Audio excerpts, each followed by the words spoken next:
টাঙ্গাইলের বাসাইল উপজেলার বিস্তীর্ণ এলাকা জুড়ে এখন হলুদের সমারোহ। সরিষা ফুলের রূপ ও গন্ধে মাতোয়ারা চারদিক।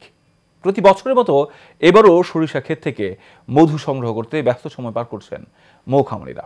প্রতিনিধি জাহাঙ্গীর বিন জাফরের তথ্য ছবিতে জানাচ্ছেন সঞ্জিদা হক।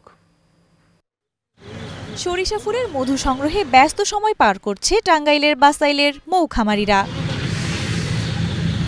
উপজেলার বাসুলিয়া, হান্দুলিপাড়া, কাঞ্চনপুরের যৌতুকি ও কাশিলের নদখোলা সহ বিভিন্ন এলাকায় সরিষা ক্ষেতের পাশে বসানো হয়েছে মধু সংগ্রহের বাক্স।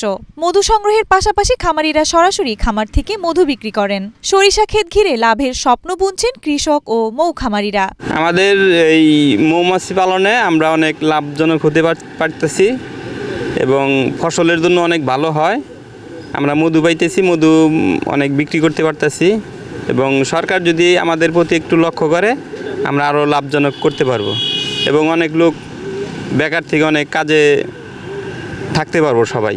এদিকে সরিষা চাষে পরামর্শ দেওয়ার পাশাপাশি মধু উৎপাদনে সহযোগিতা করছে স্থানীয় কৃষি বিভাগ। এবছর বাসাইল উপজেলায় প্রায় 1810 হেক্টর জমিতে সরিষার আবাদ হয়েছে, যা গত বছরের তুলনায় প্রায় 10 হেক্টর বেশি।